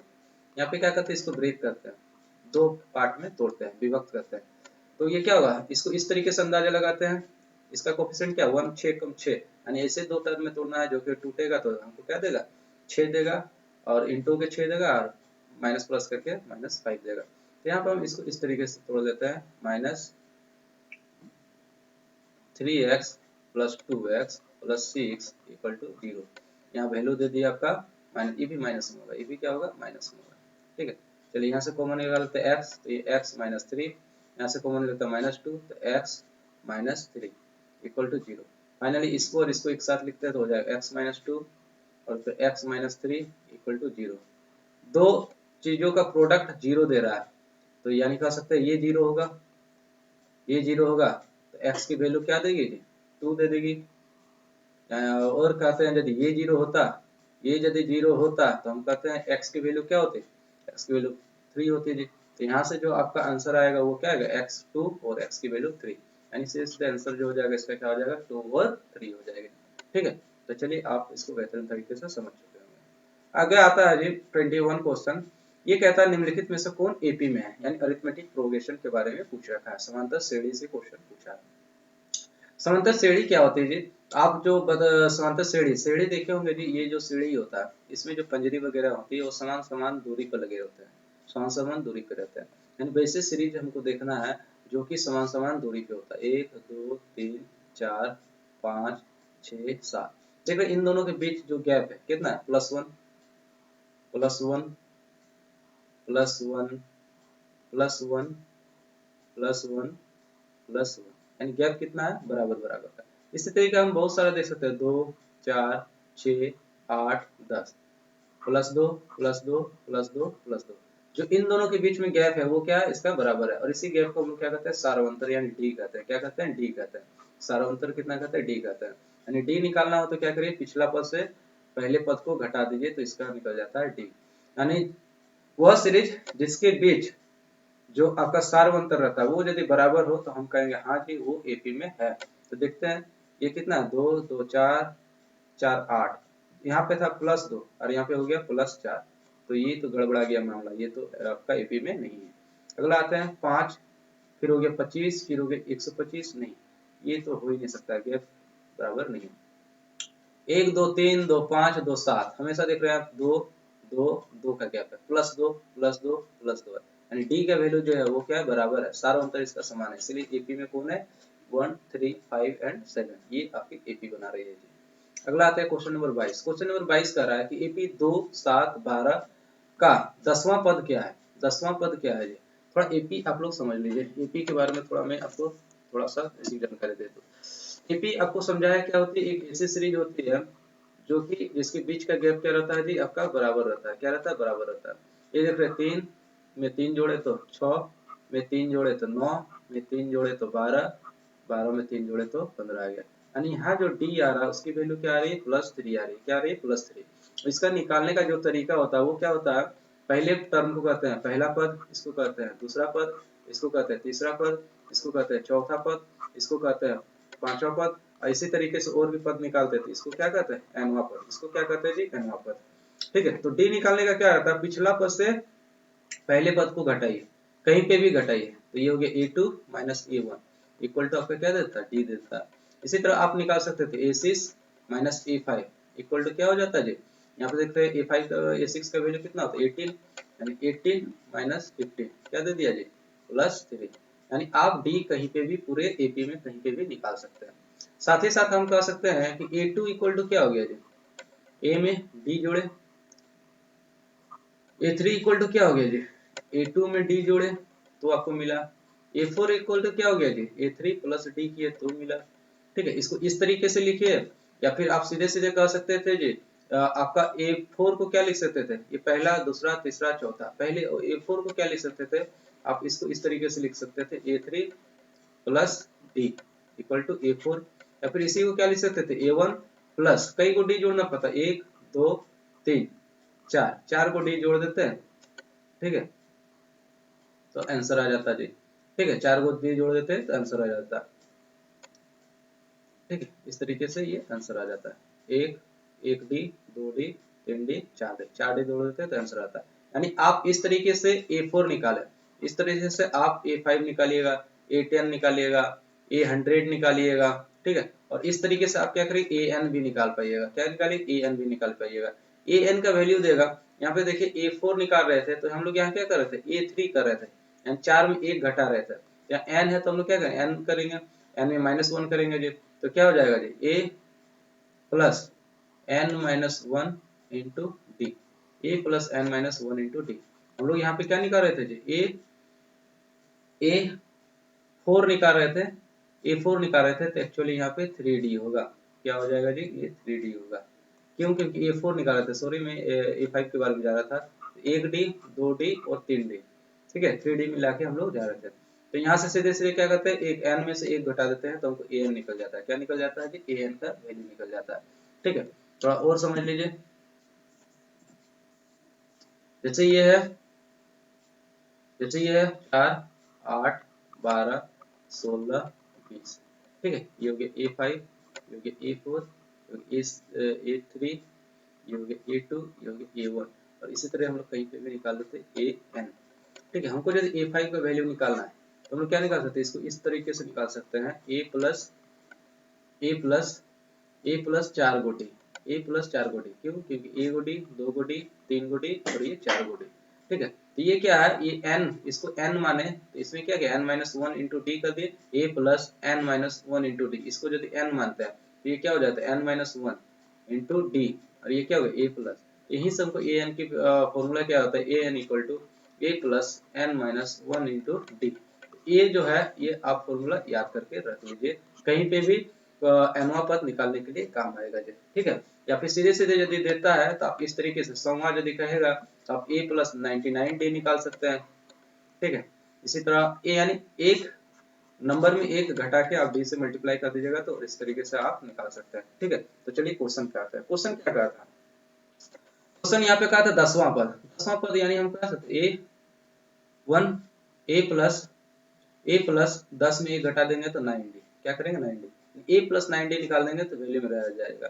A का वैल्यू यहाँ पे क्या है 2, और D का वैल्यू देख रहे हैं क्या 2 5 7 5 12, यानी कितना है 5 है, तो 9 इंटू 5, फाइनली वैल्यू कितना देगा जी 2 प्लस 5 नामा 45, आंसर दे देगा 47। कितना दे देगा 47, तो देख रहे हैं आंसर सी आपका आंसर हो जाएगा, ऑप्शन सी। ठीक है, चलिए अगले क्वेश्चन पे हम लोग आते हैं। अगला क्वेश्चन कहता है जी कि 2 अंकों वाली कितनी संख्याएं 3 से विभाजित है। 2 अंकों वाली कितनी संख्याएं 3 से विभाजित है। सबसे पहले 2 अंकों की संख्या कहाँ से शुरू होती है, आप यदि गिनती लिखेंगे तो इस तरीके से लिखते हैं 1 2, इस तरीके से 9, फिर 10, फिर आप लिखते 11, इस तरीके से लिखते लिखते आप चल जाते हैं 99, फिर लिखते लिखते चल जाते हैं आपको 100, कितना जाते हैं 100। तो यहाँ से यहाँ तक तो हो जाती है सिंगल डिजिट। ठीक है, और इसके बाद हो जाती है आपकी ट्रिपल डिजिट। तो जो डबल डिजिट की संख्या है वो कहाँ से शुरू हो जाती है 10 से लेके 99 के बीच में। तो देखते हैं 2 अंक वाली कितनी संख्याएं 3 से विभाजित है। तो 10 11 12 13 10 11 12 13 14 इस तरीके से निकाले थे 99, इसके पहले हो जाता 98, इसके पहले हो जाता 97। ठीक है, तो पहली संख्या देखते हैं इस क्रम में 3 से विभाजित होने वाली कौन सी संख्या है। क्या 10 विभाजित होती है, नहीं। क्या 11 विभाजित होते हैं, नहीं। क्या 12 विभाजित होती है, जी आप बोलिएगा हाँ 12। क्या 13 विभाजित होती है, नहीं। क्या 14 विभाजित होती है, नहीं। इसके बाद कौन विभाजित होती है जी 15, और 3 से विभाजित बोला आती है 3 3 का डी मिलते जाएगा 15 3 18, 18 3 21। ठीक है, इसी तरह आप चलते चले जाते तो लास्ट तरफ से देखते हैं क्या 99 3 से डिवाइडेड है जी, तो आप कहते हैं हाँ, यानी 99 क्या है 3 से विभाजित है। ठीक है, डिविजिबल है। तो यहाँ पे जो A1 की वैल्यू आई वो क्या आ गई A1, ये आ गया A2, ये आ गया A3, ये आ गया A4, और इस तरीके से ये आ गया। ठीक है, तो पूछा है कि 2 अंक वाली कितनी संख्या 3 से विभाजित है, यानी हम यदि पता कर लें कि यहाँ पे इस एपी में कितने बंदे हैं, यानी कितने नंबर हैं, ये कितने पद हैं 1 2 3 4, और इस तरीके से पता करने के लिए हमको पता करना होगा ये कितने नंबर पे बैठा है, यानी इसकी नंबर कितनी है, ये कितने हैं नंबर वाला पद है। ये यदि हम निकाल लिए तो हम बता सकते हैं कि इसमें कितने पद है। तो आप जानते हैं इसका फॉर्मूला क्या होता है A plus n-1 into D. ये तो रहा होगा ना nवा पद है, तो इसी फॉर्मूला से निकाले होंगे जी। nवा पद का वैल्यू कितना दिया 99, ए का वैल्यू हम निकालिए थे कितना 12, एन ही तो हमको निकालना है, और डी बताएं 3 से डिविजिबल है यानी कितना हो जाएगा 3 हो जाएगा। ठीक है, कितना हो जाएगा 3 हो जाएगा। फाइनली क्या करते हैं, इस 12 को लाके इधर माइनस कर देते हैं जी, तो 99 में 12 जाएगा, इधर कितना हो जाएगा जी, n माइनस 1 इंटू 3, 99 में 12 जाएगा तो कितना हो जाएगा 7, और ये हो जाएगा 87। यहाँ से x माइनस 1 रखेंगे, 3 इधर आके क्या हो जाएगा डिवाइड, यहाँ से आपका 3 से कटेगा तो कितना हो जाएगा 29 या 87, और ये हो गया x माइनस 1 की वैल्यू। यहाँ से x की वैल्यू निकालेंगे जी, तो ये क्या होगा 29 प्लस 1, यानी वैल्यू जो x की आ जाएगी वो कितनी हो जाएगी 30 हो जाएगी, कितनी हो जाएगी 30 हो जाएगी, x की वैल्यू हो जाएगी वो 30 हो जाएगी, यानी आपके पास टोटल जो नंबर आए वो कितनी हो गई 30 हो गई, संख्याएं कितनी हो गई 30 हो जाएगी। ठीक है, तो इस तरीके से हम लोग नंबर निकाल सकते हैं। चलिए आगे देखते हैं, 0 और 50 के बीच विषम संख्याओं का योग क्या होगा, 0 और 50 के बीच के विषम संख्याओं का योग क्या होगा। 0 से लेके हम लोग आते हैं कहाँ तक, हम लोग आ जाते हैं 50 तक। इसके बीच में विषम संख्याएं देखते हैं, विषम संख्या क्या होती है, विषम वो संख्याएं जो 2 से विभाजित पूर्णतः नहीं होती, 1, फिर 3, फिर 5, फिर आपकी 7, फिर 8, फिर 11, इसी तरीके से। इससे पहले कौन 49, 47, 45, ये सारी आपकी क्या हो गई विषम संख्याएं होंगे। सबसे पहले यहाँ पे देख लेते हैं ए, ये क्या हो गया A1, A2, A3, A4, इस तरीके का आपका चलते चला गया, इस तरीके का आपका चलता चला गया। तो यहाँ से हम लोग देखते हैं जी, जो ए का वैल्यू आया वो कितना आया, यहाँ इसके ऊपर देख लेते हैं जगह, यहाँ पे ए की वैल्यू आ गई, वो आ गई आपकी 1, डी की वैल्यू कितनी आ गई, तो 3 में 1 जाएगा, इस तरीके से 3 में 1 जाएगा तो कितना आ जाएगा 2। ठीक है, यानी डी की वैल्यू कितनी आ गई 2 आ गई। ठीक है, तो आप इस तरीके से प्लस निकाल सकते हैं, और साथ ही साथ आप ये भी ज्ञात कर सकते हैं एस एन का एक फॉर्मूला हो जाता है जी, जो होता है A N by 2 A plus A N निकालिए, या फिर आखिरी पद रख दीजिए एल, अंतिम पद। अंतिम पद पता है जी, अंतिम कौन सा भी विषम संख्या वो कितनी है 49 है, तो सीधे सीधे हम लोग यहाँ पे वैल्यू रख देंगे, तो कितनी हो जाएगी, यहाँ पे हो जाएगी जी आपकी एन की वैल्यू यहाँ पे नहीं पता है, तो आप इसको इस तरीके से नहीं निकाल पाएंगे, इसको इस फॉर्मूले को, यानी आपको एन ज्ञात करना होगा जी, क्या करना होगा एन ज्ञात करना होगा, यानी आपको पता करना होगा 49 नंबर वाला है वो कितने नंबर वाला है, यानी इस एपी में कितने पद हैं जी। उसी तरह निकाल सकते हैं, ए एन इक्वल टू क्या होता है जी, A plus N minus 1 into D. A की वैल्यू है आपकी, ए एन की वैल्यू होगी आपकी 49, ए की वैल्यू होगी जी आपकी 1, एन नहीं पता एन माइनस 1, और डी की वैल्यू होगी 2। तो फाइनली हम लोग करते हैं इसको आगे बढ़ाते हैं, ये हो जाती है 49 माइनस 1, 49 माइनस 1, 49 माइनस 1 करते हैं, तो ये दे देता है वैल्यू एन माइनस 1 इंटू 2, वो कितना आ जाएगा जी, आ जाएगा 48 equal to N minus 1 into 2, 2 से ये कटेगा तो आ जाएगा 24, 24, और 1 इधर माइनस 1 इधर आ जाएगा, तो एन की वैल्यू कितनी हो जाएगी जी, एन की वैल्यू हो जाएगी 25, कितना आ जाएगी एन की वैल्यू आ जाएगी 25, ये एन की वैल्यू आ गई 25। इसी 25 के वैल्यू को क्या करना है यहाँ पे रख देना है, क्या करना है एन की वैल्यू 25 बाई 2, ए की वैल्यू कितनी थी 1, और एल की वैल्यू कितनी आ गई 49, तो फाइनली जो वैल्यू हो जाएगी जो कितना आ जाएगा 25/2, 25/2 इंटू 50, और यहाँ से आप इसको काट दिए 25, और जानते हैं 25 इंटू 25 कितना हो जाता है जी 625। आंसर जो हो जाएगा वो आपका कितना हो जाएगा 625। देखते हैं ऑप्शन सी, ये ऑप्शन सी आपका आंसर हो जाएगा जी, क्या हो जाएगा ऑप्शन सी आपका आंसर हो जाएगा। ठीक है, या फिर आप लोग जानते हैं लगातार विषम संख्याओं का जो योग होता है वो क्या होता है एन स्क्वायर होता है, क्या होता है एन स्क्वायर। तो एन भी ज्ञात कर लेते फिर इस फॉर्मूला में पुट करने का जरूरत नहीं पड़ता, सीधे सीधे होता है एन कितना आ गया 25, तो 25 का स्क्वायर कर देते तो आपका आंसर आ जाता 625। ठीक है, तो आप यहाँ से भी निकाल सकते थे, इसको याद रखिएगा। ठीक है, चलिए आगे देखते हैं। ये पूछा है कि सभी वृत्त होते हैं, सभी वृत्त क्या होते हैं, सर्वांगसम होते हैं, समरूप होते हैं कि संपाती होते हैं। देखिए आप लोग को पता होगा जी कि जो सर्वांगसमता होती है, एक होते हैं सर्वांगसम कॉन्ग्रुएंट पिक्चर, सर्वांगसम सर्वांगसम, और एक होते हैं समरूप। जैसे ये दो ट्रायंगल हैं, ये हो गया 6, ये हो गया 6, ये हो गया 6, ठीक है, ये हो गया 30, ये हो गया 60, और ये हो गया जी ये हो गया 60, ये हो गया 60। ठीक, इस तरीके से एक ट्रायंगल और हो गया, इसके हो गया 60 60 60, ये हो गया 6 6 6। ठीक है, इस तरीके का जो भुजा भी बराबर, इसके कोण भी बराबर, इसका क्षेत्रफल भी बराबर, इसका आकार भी बराबर, ठीक है, इसका परिमाप भी बराबर, यानी हर प्रकार से एक आकृति दूसरे आकृति के यदि बराबर आती है तो उसको हम लोग क्या कहते हैं जी, उसको हम लोग सर्वांशम कहते हैं, उसको हम लोग क्या कहते हैं, सर्वांशम कहते हैं, उसको हम लोग क्या कहते हैं, सर्वांशम कहते हैं। समरूप में क्या होता है जी, जैसे ये है और एक ये है, इसमें हम क्या कहते हैं, आकार सेम हो तो उसको हम लोग क्या कहते हैं, समरूप कहते हैं, उसको हम लोग क्या कहते हैं, समरूप कहते हैं। केवल आकार दिखने में एक जैसा यदि होता है तो उसको हम लोग क्या कहते हैं, समरूप कहते हैं, क्या कहते हैं, समरूप कहते हैं।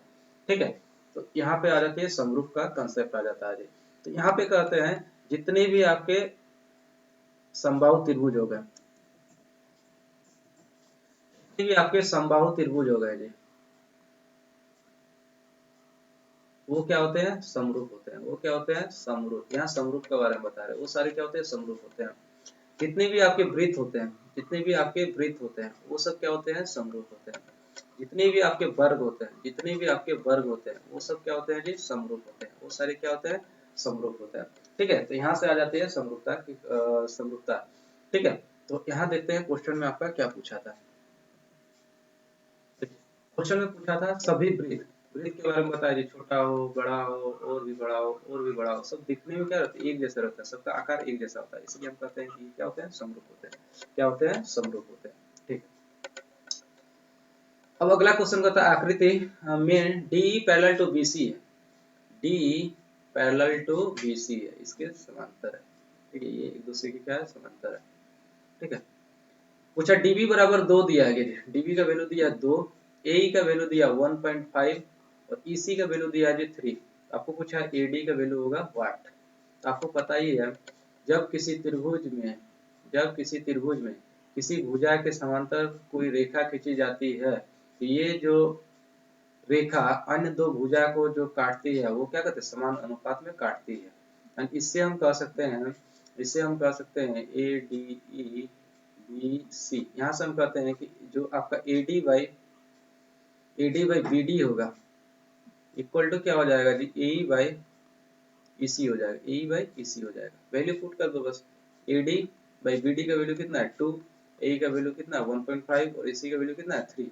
यहाँ से देखते हैं जी ये कटेगा 2 बड़ी में, ये 2 से कट जाएगा 2, तो वैल्यू एडी की कितनी आ जाएगी, ए2 की वैल्यू आ जाएगी जी 1, कितनी आ जाएगी 1 सेंटीमीटर। तो इसका जो आंसर हो जाएगा वो क्या हो जाएगा, ऑप्शन डी हो जाएगा। तो इस तरीके से हम लोग निकाल सकते थे।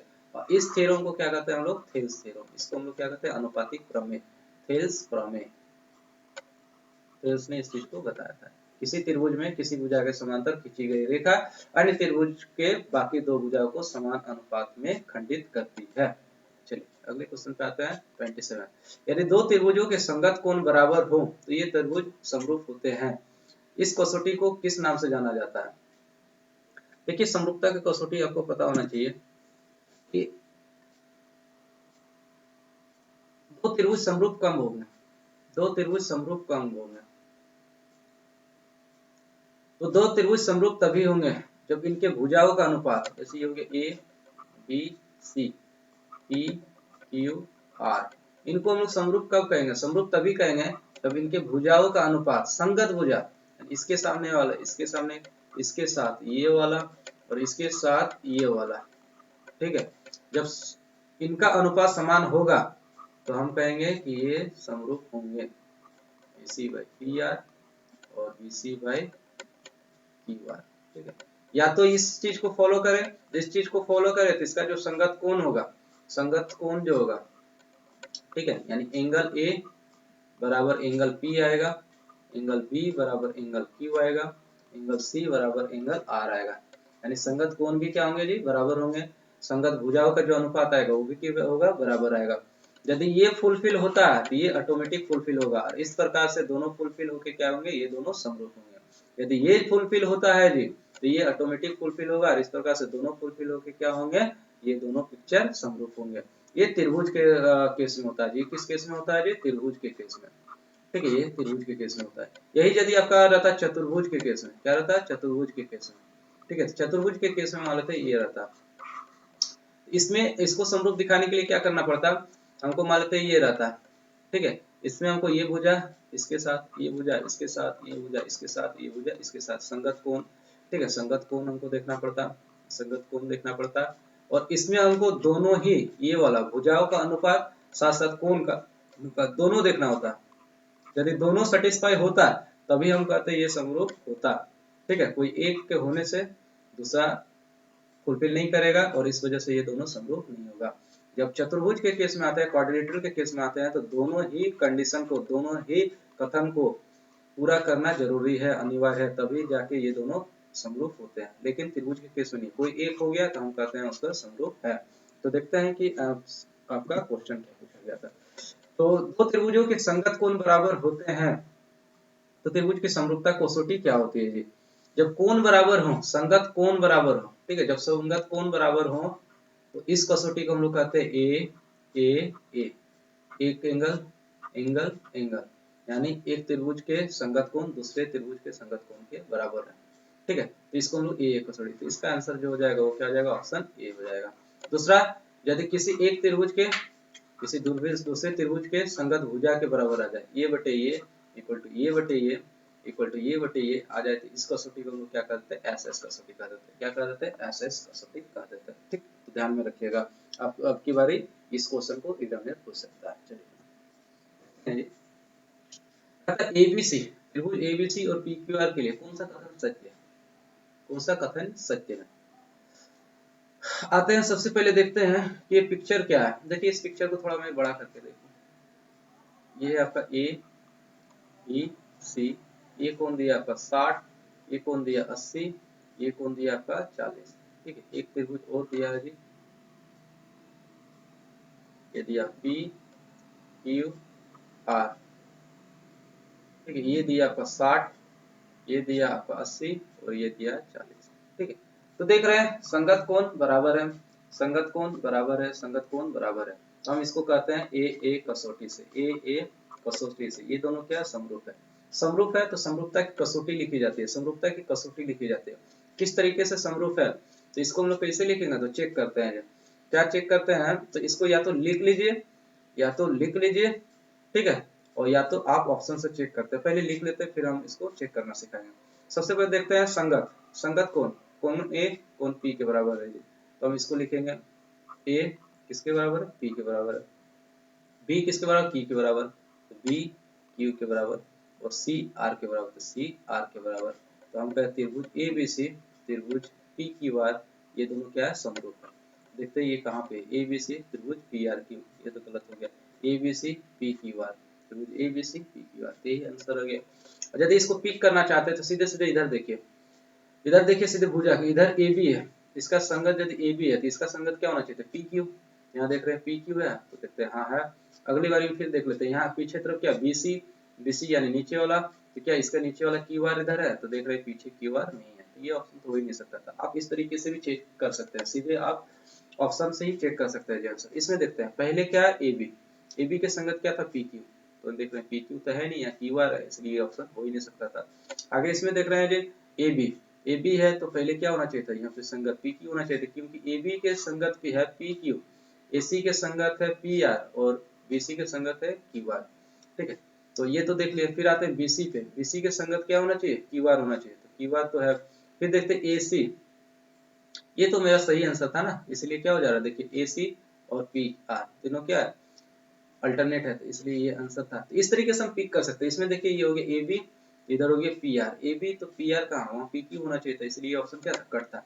इस तरीके से हम ऑप्शन भी छाट सकते हैं, ठीक है, तो ये सबसे यूनिक तरीका है, आप क्वेश्चन को समय लगाने से बच सकते हैं, ध्यान रखिएगा। चलिए आगे देखते हैं, यदि दो समरूप त्रिभुजों के संगत भुजा का अनुपात 4:9 है, तो उनके क्षेत्रफल का अनुपात क्या होगा जी, आपको थ्योरम पता होगा जी, थ्योरम एक पता है, कहता है क्या है, यदि आपके समरूप त्रिभुज है, दो समरूप त्रिभुज हैं, तो दो समरूप त्रिभुज है तो कहता है दो समरूप त्रिभुजों के जो क्षेत्रफल का जो अनुपात आएगा, triangle, area of triangle ABC by area of triangle PQR, इनका जो अनुपात आएगा वो क्या होगा, इनके संगत भुजा, इनके संगत भुजा के अनुपात के वर्ग के समान आएगा। AB by PQ equal to BC by QR,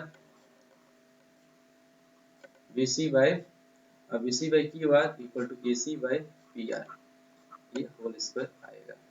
ठीक है, यहाँ पे दिया है क्या, भुजा का अनुपात दिया है, क्या दिया है, भुजा का अनुपात दिया है, भुजा का अनुपात दिया है 4 और 9, भुजा का अनुपात है और इसका ये स्क्वायर है। तो यहाँ पे क्षेत्रफल क्या आएगा जी, क्षेत्रफल आ जाएगा 4 का स्क्वायर 16 और 9 का स्क्वायर कितना आ जाएगा 81, तो क्या हो जाएगा 16 इंटू 81, ये इसका आंसर हो जाएगा, क्या हो जाएगा 81, 16 इंटू 81। तो इस तरीके से आप निकाल सकते हैं आंसर। ठीक है, चलिए आगे क्वेश्चन पे आते हैं। एक समबाहु त्रिभुज की भुजा 2a है, इसके शीर्षलंब की लंबाई क्या होगी, है ना। देखिए ये है आपका समबाहु त्रिभुज, इसकी भुजा कितनी है 2a, ये हो गया 2a, ये हो गया 2a। तो पूछा इसकी शीर्षलंब की लंबाई कितनी होगी, इसकी शीर्षलंब की लंबाई कितनी हो जाएगी। इसकी जो शीर्षलंब की लंबाई होती है वो हो जाती है √3/2a, तो वैल्यू पुट करते हैं √3/2 और a की वैल्यू कितना थी 2a, तो यहाँ से 2 से 2 कैंसिल हुआ तो फाइनली बचा √3 इंटू a, √3a। देखते हैं √3a किसमें आंसर है, तो ऑप्शन ए इसका आंसर हो गया, सही आंसर क्या हो गया √3a। चलिए अगले क्वेश्चन पे आते हैं। अगला क्वेश्चन क्या कहता है, अगला क्वेश्चन है त्रिभुज ए विषय में AB बराबर 6√3 है। ठीक है, इस तरीके से कोई त्रिभुज मान लेते हैं, मैंने बना लिया AB ABC, ये हो गया AB 6√3, AC हो गया 12 और BC हो गया 6, तो एंगल B का मान पूछता है क्या, एंगल B का मान पूछता है जी क्या। ठीक है, तो कोई नहीं जी, यहाँ पे कोई नहीं, हम लोग निकालते हैं।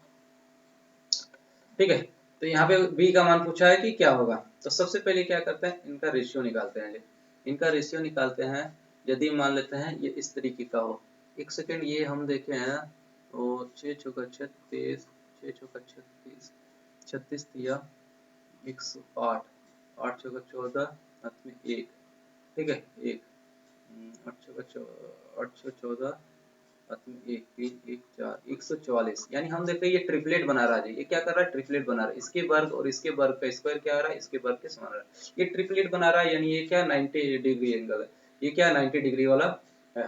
ठीक है, ये क्या है 90 डिग्री वाला ट्रायंगल है, यानी ये एक समकोण है, समकोण है यानी ये क्या होगा, ये समकोण होगा, तो एंगल बी जो होगा वो क्या होगा 90 डिग्री होगा, सीधे सीधे ये क्या होगा 90 डिग्री होगा।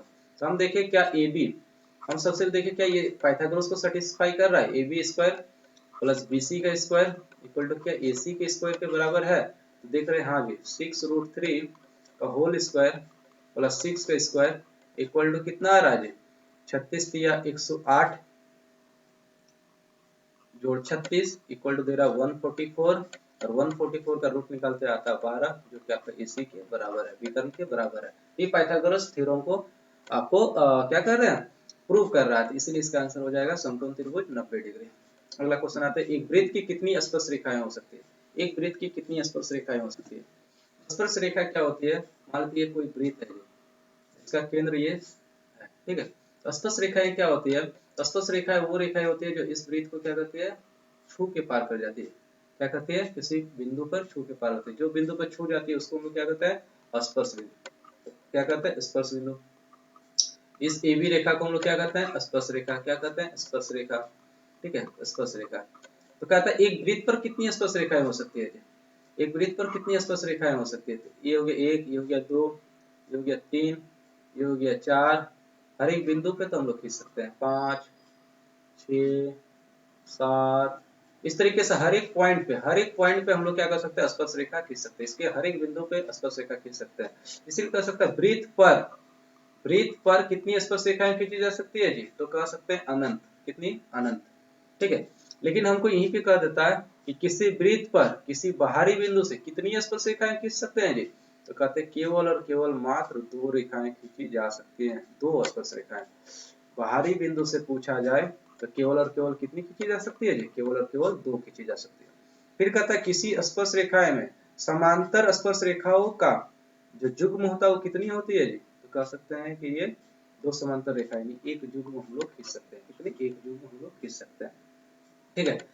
वृत्त होती है जो इसको इस तरह से काट के पार हो जाए तो इसको हम लोग प्रतिच्छेदी रेखा कहते हैं। इसको क्या कहते हैं? प्रतिच्छेदी रेखा कहते हैं।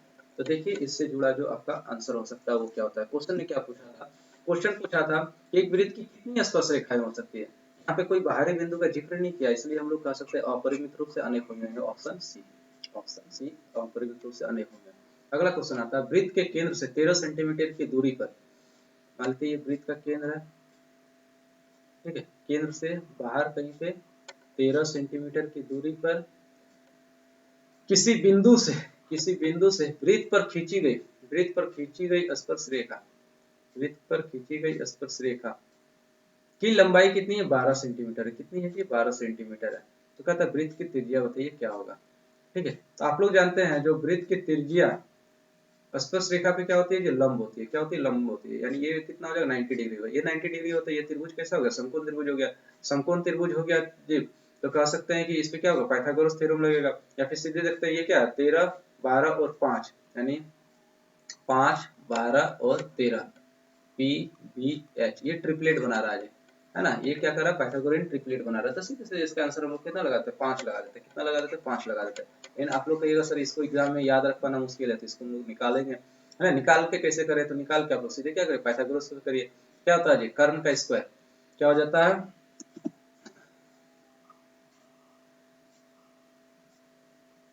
इसको कहते हैं कर्ण, इसको कहते हैं लंब, इसको कहते हैं आधार।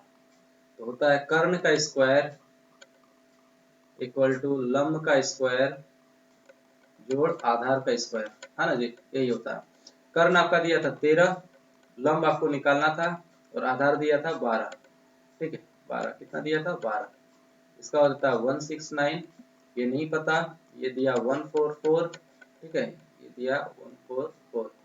ठीक है, इसको फाइनली इधर ले आते हैं तो क्या होता है? 169 माइनस 144 इक्वल टू क्या हो जाता है जी? इसका स्क्वायर, ये हो जाता है 25, हो जाता है ये।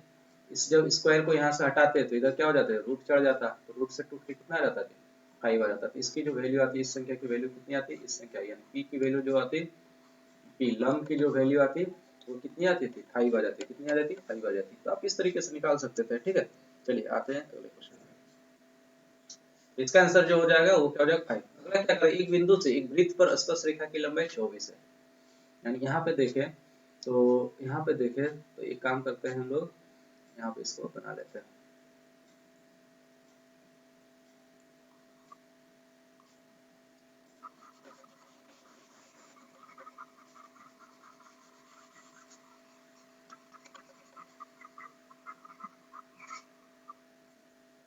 कह रहा है कि एक बिंदु Q से वृत्त पर, सबसे पहले तो मैं वृत्त बना लेता हूँ और कहीं पे एक बिंदु Q बना लेता हूँ। किसी Q बिंदु से एक वृत्त पर स्पर्श रेखा की लंबाई, यहाँ से जो स्पर्श रेखा की लंबाई है वो कितनी है? 24 है। कितनी है? 24 है। मुझे लगता है पिछला ही क्वेश्चन दोहरा दिया क्या।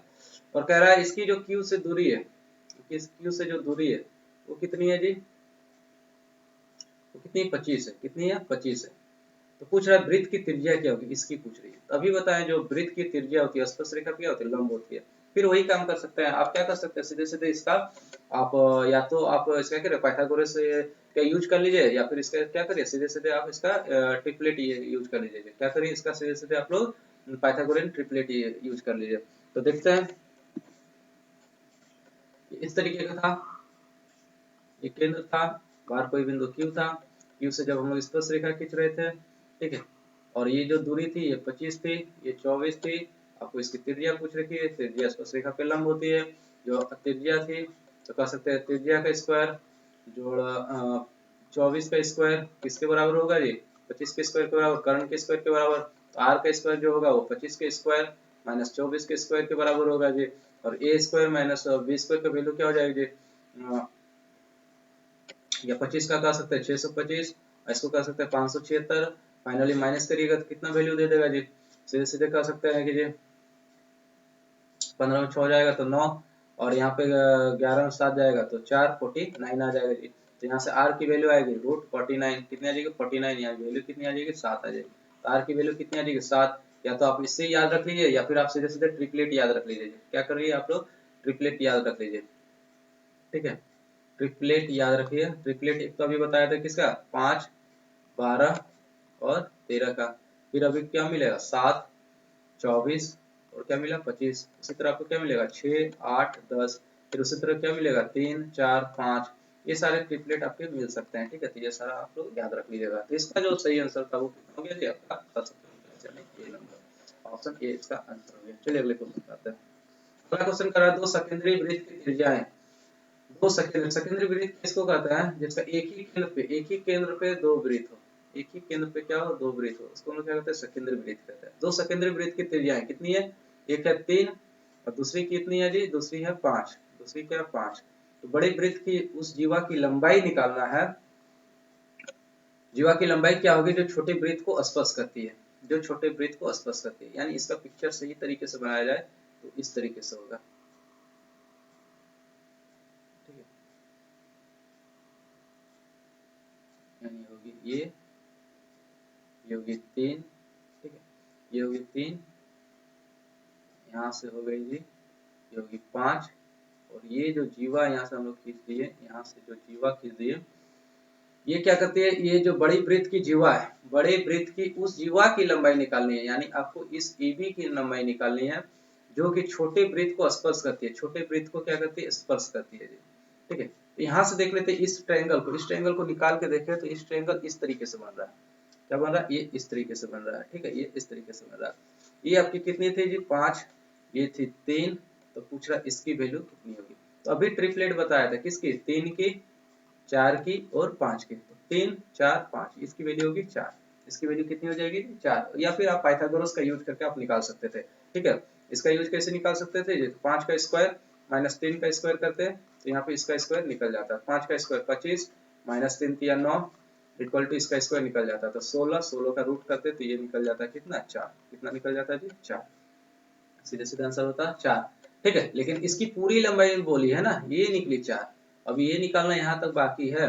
आप लोग जानते हैं जो त्रिज्या होता है, जो त्रिज्या होता है आप लोग क्लास 9 में पढ़े होंगे, किसी वृत्त की त्रिज्या उसकी जो जीवा पर होती है वो क्या होती है, लंब होती है, साथ ही साथ उसको क्या कहते हैं समद्विभाजित करती है, दो बराबर भाग में बांटती है। तो ये 4 हो गया, तो ये भी कितना होगा 4, और 4 मिला देंगे तो पूरा AB का लंबाई कितना हो जाएगा जी 8 सेंटीमीटर। कितना हो जाएगा जी 8 सेंटीमीटर। तो 35 का आंसर ये हो जाएगा। अगला 36 क्वेश्चन पूछता है, थीटा केंद्रीय कोण और R त्रिज्या वाले त्रिज्याखंड का क्षेत्रफल क्या होगा जी, त्रिज्याखंड का क्षेत्रफल क्या होगा। तो आप लोग को बता दो, जैसे ये वृत्त है, वृत्त है, वृत्त इसको कहते हैं केंद्र, केंद्र से बराबर दूरी द्वारा घिरा गया जो क्षेत्र होता है उसको हम लोग क्या कहते हैं वृत्त कहते हैं। और ये जो घिरा गया क्षेत्र है इसको हम लोग क्या कहते हैं परिधि कहते हैं। इसको क्या कहते हैं परिधि कहते हैं। परिधि का फॉर्मूला क्या हो जाता है जी 2 पाई r।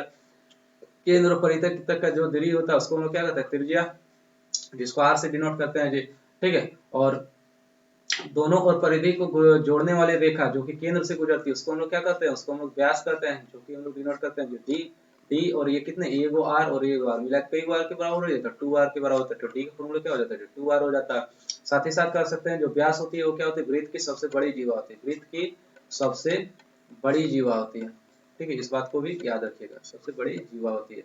साथ ही साथ हम कहते हैं जो वृत्त है, ठीक है, वृत्त की परिधियों को जोड़ने वाले बट वो क्या कहते हैं जोड़ने वाली रेखा को सीधे सीधे हम लोग जीवा कहते हैं। ये क्या होगी जीवा होगी, इसीलिए ये भी क्या थी, ये भी तो परिधि को जोड़ रही थी, इसलिए व्यास हमारी क्या थी जीवा थी।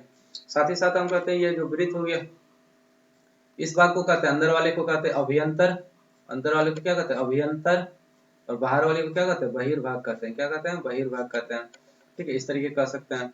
जब कोई वृत्त खींचते हैं तो कितने भाग में बढ़ जाता है जो हमारा प्लेन, तो कह सकता है अंदर वाला भाग, ये वाला भाग और ये 3 भाग में बढ़ जाता है। हमारा प्लेन कितने भाग में बढ़ जाता है 3 भाग में बढ़ जाता है। ये तो क्वेश्चन पूछता है। दूसरा क्या कह सकते हैं जी, दूसरा कह सकते हैं जो ये वृत्त है, वृत्त हो गया, वृत्त के केंद्र से इस त्रिज्या को मिला है, इस त्रिज्या को मिला है, त्रिज्या को मिलाते हैं देखते हैं कि ये 2 टुकड़े में बट गया, एक छायांकित भाग एक और छायांकित भाग। जो और छायांकित भाग बचा इसको हम लोग कहते हैं दीर्घ त्रिज्या खंड, दीर्घ त्रिज्या खंड। और जो स्मॉल वाला बच गया इसको कहते हैं लघु त्रिज्या खंड। क्या कहते हैं लघु त्रिज्या खंड, ठीक है। और त्रिज्या खंड का क्षेत्रफल जो होता है जो हो जाता है theta by 360 pi R square, 360 pi R square, ठीक है। दूसरा आप देखते हैं यदि ये वृत्त है, ये केंद्र है, इस तरह की कोई जीवा इसको क्या की फिर 2 हिस्से में तोड़ दी, ये जो छोटा निकला ये निकला लघु वृत्त का खंड यानी वृत्त का टुकड़ा।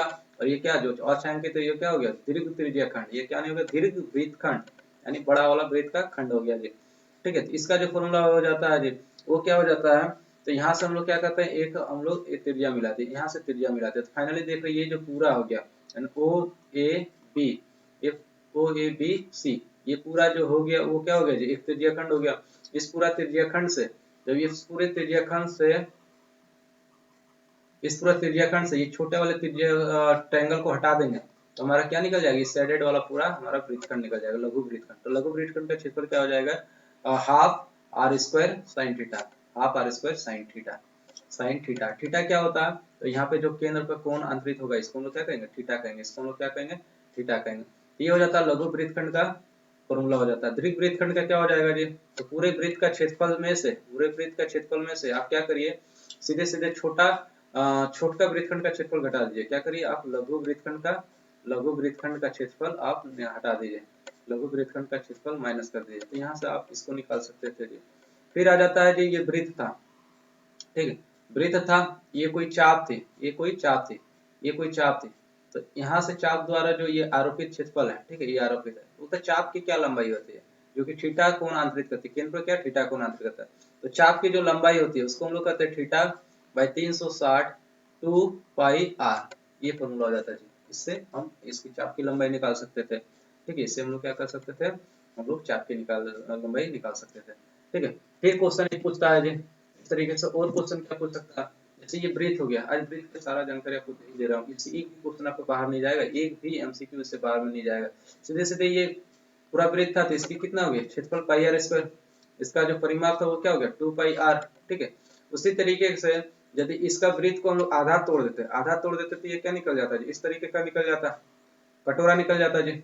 इसका क्या हो जाता, जब पूरा था तब पूरा पाई आर स्क्वायर था, आधा कर दिए तो इसका क्षेत्रफल क्या हो जाएगा, ये आधा हो गया, ये हो गया क्षेत्रफल और ये हो गया परिमाप, ठीक है। आधा कर दिए तो आधा करते ही क्या हो जाएगा जी 1/2 2 पाई आर, ठीक है। साथ ही साथ हम लोग देखते हैं ये निकला ये वाला, ठीक है, लेकिन इसमें देख रहे हैं ये पार्ट भी तो है, और ये पार्ट क्या है, एक आर और एक आर मिला के कई गो है, 2 आर है, कई गो है 2 आर, इस 2 से 2 कटा तो क्या होगा पाई आर 2 आर। तो इसका जो परिमाप होगा आप ये भी लिख सकते हैं, या फिर इसको क्या कर सकते हैं, यहाँ से आर कॉमन निकाले तो यहाँ पे क्या होगा पाई प्लस 2 हो जाएगा, तो आपको या तो ये आंसर में मिलेगा या तो ये आंसर में मिलेगा। इसी तरह यदि इसको और टुकड़ा कर देते जी, इसको यदि और टुकड़ा कर देते तो इस तरीके का मिल जाता, एक चौथाई मिल जाता, क्या मिल जाता, एक चौथाई मिल जाता, तो पूरे का क्षेत्रफल पाई आर स्क्वायर था, तो एक चौथाई क्या होगा 1/4 पाई आर स्क्वायर हो जाएगा।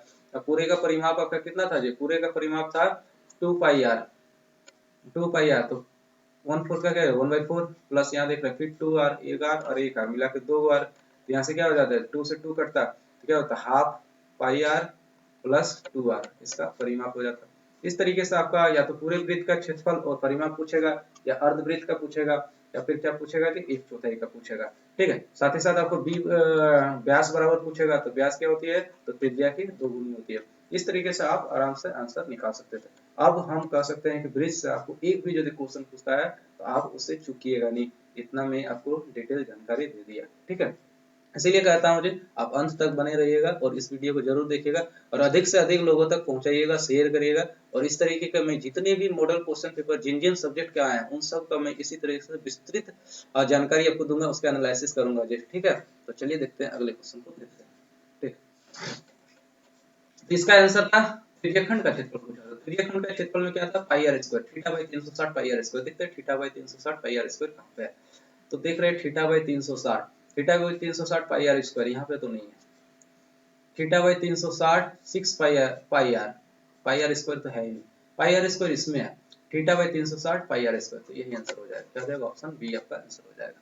फिर पूछता वृत्त की सबसे बड़ी जीवा को क्या कहते हैं, अभी बताए थे वृत्त की सबसे बड़ी जीवा वही होती है, ठीक है, जो केंद्र से होकर गुजरती है और परिधि को जोड़ती है, और वो हमारा क्या हो जाता है जी, वो हमारा हो जाता है व्यास, वो हमारा क्या हो जाता है व्यास, ठीक है। तो व्यास क्या होती है, वृत्त की सबसे बड़ी जीवा होती है, ठीक है। अभी मैं इसका चर्चा किया था। अगला क्वेश्चन आता है, कहता आर त्रिज्या वाले वृत्त की उस चाप की लंबाई क्या होगी जो केंद्र पर थीटा कोण अंतरित करती है, सीधे सीधे फॉर्मूला पूछ लिया, ठीक है। पाई आर स्क्वायर तो क्षेत्रफल का, पाई आर स्क्वायर क्षेत्रफल का हो गया 2 pi R theta by 360, theta by 360 इसका भी बताया था theta by 360 2 pi R, option C आपका सही आंसर हो जाएगा। देख रहे हैं एक भी क्वेश्चन बच के नहीं जाएगा, एक बार एक ही क्वेश्चन में इतना सारा जानकारी दे दिया कि आपका एक भी क्वेश्चन बाहर नहीं जाएगा, ठीक है। फिर बोलता है 6 सेंटीमीटर त्रिज्या वाले वृत्त के त्रिज्याखंड का क्षेत्रफल क्या निकालिए जिसका यहाँ पे थीटा 60 हो। देखिए दिया क्या क्वेश्चन में, थीटा, थीटा बराबर दिया 60 डिग्री, आर का वैल्यू दिया है जी 6 सेंटीमीटर। आपको पूछ दिया त्रिज्याखंड का क्षेत्रफल क्या होगा, theta by 360 pi R square की वैल्यू पूछ रखा है क्या।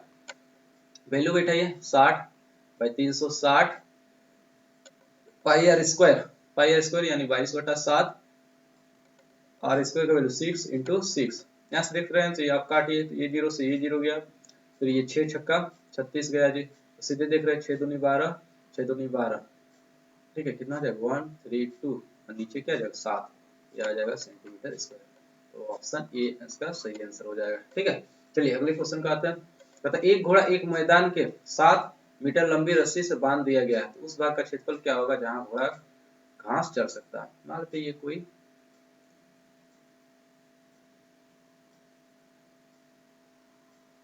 ये मैदान है, ठीक है, मैदान है, यहाँ बोलना भूल गया, यहाँ पे हो सकता है ये वर्गाकार या आयताकार होगा, ठीक है, यानी ये 90 डिग्री होना चाहिए, तब निकाल पाएंगे इसको फिर हम लोग, या फिर थीटा देना होगा इसको फिर। तो ये कंसीडर करके चलते हैं, तो ये कौन सा होगा, या आयताकार मैदान होगा या वर्गाकार मैदान होगा।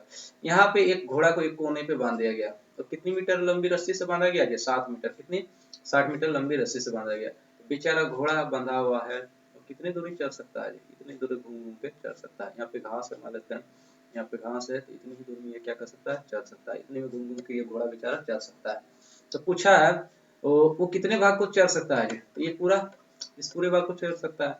ये देख रहे हैं ये क्या है, ये देख रहे हैं सीधे सीधे हम लोग यदि इसका निकाल दे हम लोग क्या, त्रिज्याखंड का क्षेत्रफल निकाल दे सीधे सीधे, ठीक है, सीधे सीधे क्या करें हम लोग, त्रिज्याखंड का क्षेत्रफल निकाल देते, क्या हो जाएगा theta by 360 pi R square.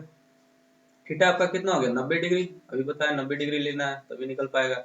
360 into pi का वैल्यू ले लेते हैं 22/7, इंटू आर का वैल्यू लेते हैं 7 इंटू 7, 7 से बटा 7, ठीक है, फिर कटा है ये 9 से 9, 9 चौका 36, ठीक है, ये कटा 2 बारी में, ये कटा 11 बारी में, 11 सत्ते 77 बटा 2, है ना, 11 सत्ते 77 बटा 2।